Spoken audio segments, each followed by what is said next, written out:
What if I told you that everything you've been taught about success is a well-marketed hallucination, a beautifully wrapped lie, sprinkled with inspirational quotes and Instagram filters? Success, we're told, is a mountain. Climb it, own it, stand on top of it while the wind dramatically tosses your hair. But here's the catch: no one tells you the mountain is made of corpses, broken dreams, burnt-out souls, and probably a few unpaid interns. Setting your mind for success, then, isn't about finding the summit. It's about figuring out whether you even want to climb that mountain or if you've been hypnotized into chasing someone else's delusion. Let's start with the basics. What is success?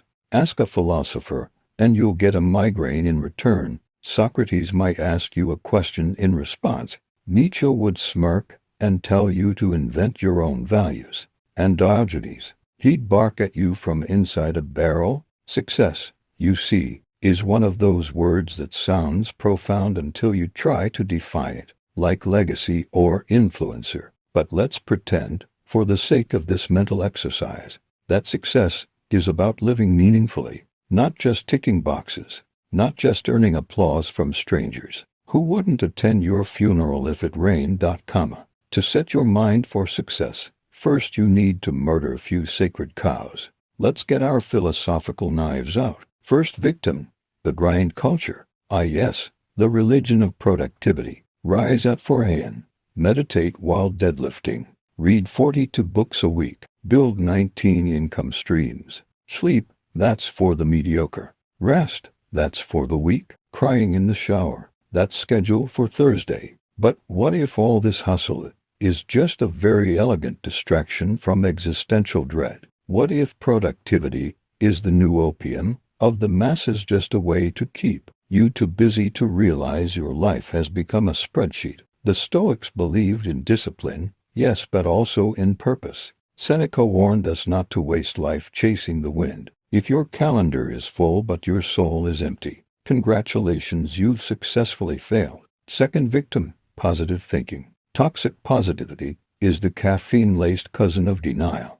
If you stare in the mirror chanting affirmations while your life burns down in the background, guess what? You're not enlightened. You're delusional. True success isn't pretending the world is a Pinterest board. It's looking life in the face, wrinkles, warts, chaos, and all, and saying, I see you, and I'm still moving forward. The ancient Greeks had a word for this: ataraxia, state of unshakable inner peace, not because everything is perfect, but because you've stopped expecting it to be. Now, let's get darker. Let's talk about failure. Here's the funny thing about setting your mind for success. It often begins with embracing failure like an old drinking buddy. The existentialists Camus, Sartre, Kierkegaard, they all stared into the abyss and decided, well, if life is meaningless, might as well create my own meaning.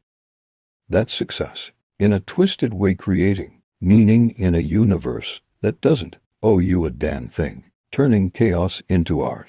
Turning your pain into something that doesn't just scar you but shakes you. In other words, you're not a failure because things fell apart. You're only a failure if you pretend they didn't. So, how do you actually set your mind for success without selling your soul to the self-help industrial complex? Here's a dark but freeing idea. Stop trying to be successful. Start trying to understand yourself. Socrates said the unexamined life isn't worth living. I'd argue that the over-examined life might drive you to drink, but somewhere in between is your path. Ask yourself uncomfortable questions. What do I actually value? Whose dreams am I chasing? Am I building a life or just decorating a prison? And when the answers terrify you, good, that means you're alive. Setting your mind for success isn't about never feeling lost. It's about building a compass that still works when the map catches fire. It's about cultivating resilience,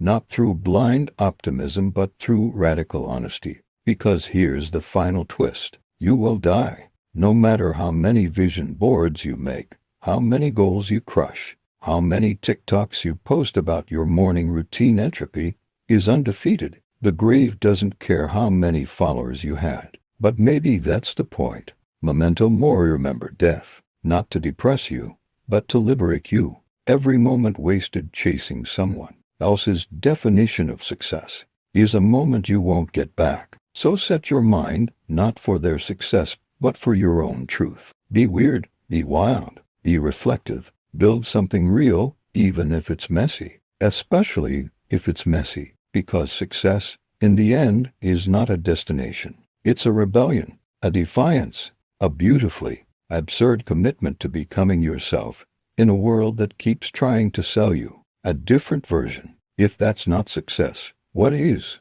If this twisted little philosophical rant lit a fire in your brain, you know what to do. Hit that like button, subscribe for more mind-bending content, and drop your deepest questions or wildest existential theories in the comments below. I read them all. I probably cry over some, and who knows, your comment might just inspire the next video. Until then, keep thinking, keep questioning, and for the love of wisdom, please stop buying life advice from people who sell protein powder and crypto.